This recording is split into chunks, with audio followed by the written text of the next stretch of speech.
ഞാൻ competition commission of ഇന്ത്യയിലൊരു ഞാൻ പരാതിപ്പെടുന്നതും 2017 എന്ന കോമ്പറ്റീഷൻ കമ്മീഷൻ ഓഫ് ഇന്ത്യ ഒരു വിധി പുറപ്പെടുവിക്കുന്നതും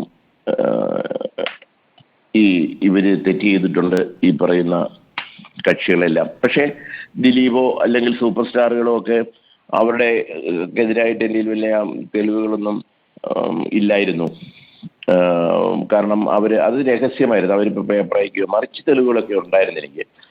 പക്ഷേ കോമ്പറ്റീഷൻ കമ്മീഷൻ ഓഫ് ഇന്ത്യ ഒരു കോർട്ട് തന്നെ ഇവിടെ വൈറ്റ് ലൈനിൽ സെറ്റ് ചെയ്തിട്ട് അവിടെ വിസ്തരിച്ച് ഓരോ കാര്യങ്ങളും തെളിവെടുത്തിട്ടാണ് ഈ ഫെഫ്കയുടെ ജനറൽ സെക്രട്ടറിക്കും അമ്മയുടെ പ്രസിഡന്റും സെക്രട്ടറിക്കും ഒക്കെ ശിക്ഷ വിധിച്ചതും. അമ്മയ്ക്ക് അന്ന് 4 ലക്ഷം രൂപയും ഫെഫ്കയ്ക്ക് 85,000 രൂപയും സിബിമലയിലിന് 3 ലക്ഷം രൂപയും ഒക്കെ അടങ്ങുന്ന ഒരു വിധിയാണ് വന്നത്. ഞാൻ പറഞ്ഞു വന്നത് അങ്ങനെ ഒരു സംഭവം ഉണ്ടായിരുന്നു മലയാള സിനിമയിൽ. അന്ന് താങ്കൾക്കെതിരെ നടത്തിയത് ഒരു തരത്തിൽ പറഞ്ഞു കഴിഞ്ഞാൽ വെട്ടിനിരപ്പാക്കുകയാണ്.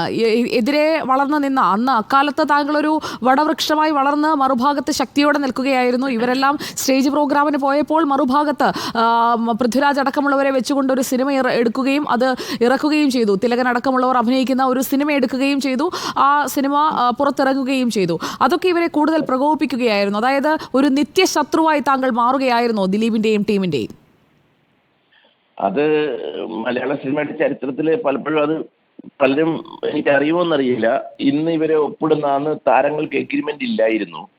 താരങ്ങൾക്ക് പിന്നെ അഡ്വാൻസ് കൊടുത്താലും അവരുടെ ഡേറ്റ്സിനൊന്നും ഒരു ക്രമം ഇല്ലായിരുന്നു.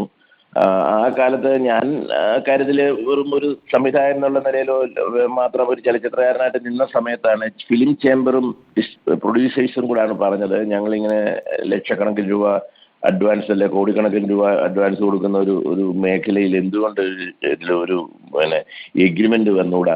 ഇപ്പം ഞങ്ങൾക്കൊരു ഡേറ്റ് പറഞ്ഞാൽ ആ ഡേറ്റ് കൃത്യമായിട്ട് സൂപ്പർ സ്റ്റാറുകൾ അവർക്ക് ഇഷ്ടമുള്ളവർക്കൊട്ട് അത് മാറ്റി കൊടുക്കുന്നു. അതേസമയം ഒരു 50 ലക്ഷം രൂപ കൊടുത്തിട്ട് ഇന്ന ദിവസം തൊട്ടൊരു എഗ്രിമെന്റ് വന്നു വന്നാൽ നന്നായിരിക്കും എന്ന് പറഞ്ഞത് ഫിലിം ചേംബറാണ്.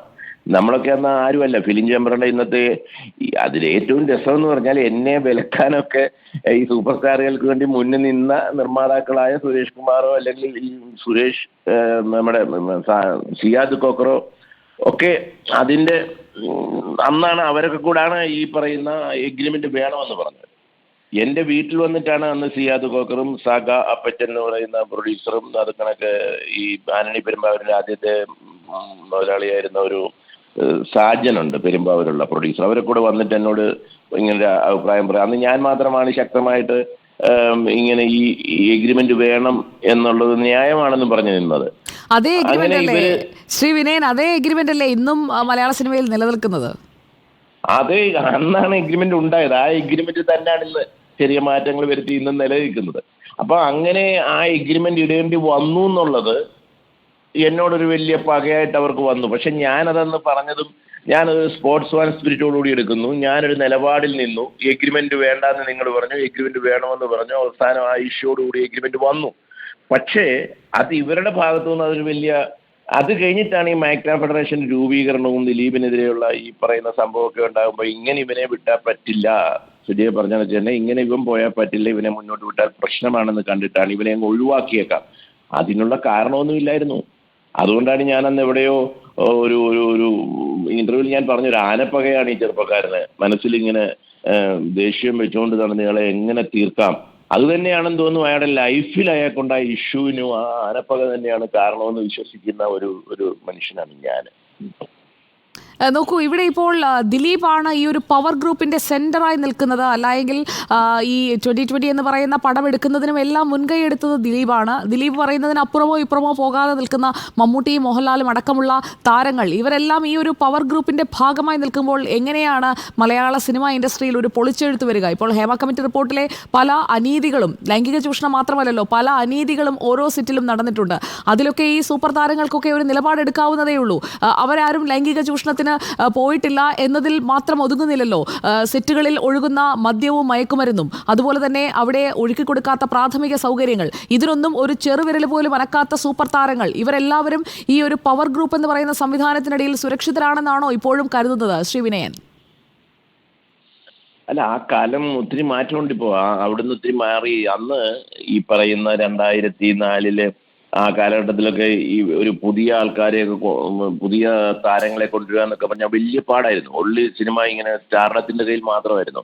അത് കഴിഞ്ഞിട്ടൊരു 5-8 വർഷം മുമ്പല്ലേ, ഒരു 10 വർഷം അല്ല 5-8 വർഷത്തിന് മുമ്പ് തൊട്ട് തുടങ്ങി ഒരു 4-5 വർഷമായിട്ടാണ് ഈ പുതിയ ജനറേഷന്റെ ഒരു തള്ളിക്കയറ്റം വന്നത്. ഇന്ന് സിനിമ മാറിയിട്ടുണ്ട്. എനിക്ക് തോന്നുന്നു ഇന്ന് ഈ സംഘടനയും ഇതുപോലെ തന്നെ ബിസിനസ് ഇവരുടെ കയ്യിലാണ്. ആ ബിസിനസ് ഇവർക്ക് ഉണ്ടാക്കി കൊടുക്കുന്നതിന് ഇവർക്ക് ചില ചട്ടക്കൂടുകളും ഒക്കെ ഉണ്ട്. അതൊന്നും ഇല്ലെന്ന് ഞാൻ പറയുന്നില്ല. അങ്ങനെ മലയാള സിനിമയിൽ നോക്കൂ, പുതിയ താരങ്ങൾ വരുന്നുണ്ട് ശ്രീ വിനയൻ. നോക്കൂ, പുതിയ താരങ്ങൾ വരുന്നുണ്ട്. പക്ഷേ പ്രൊഡക്ഷൻ ഹൗസുകൾ എന്ന കോൺസെപ്റ്റ് മാറിക്കൊണ്ട്, താങ്കളും ശ്രദ്ധിച്ചു കാണുമല്ലോ, താരങ്ങളുടെ തന്നെയാണ് ഈ പ്രൊഡക്ഷൻ കമ്പനികൾ.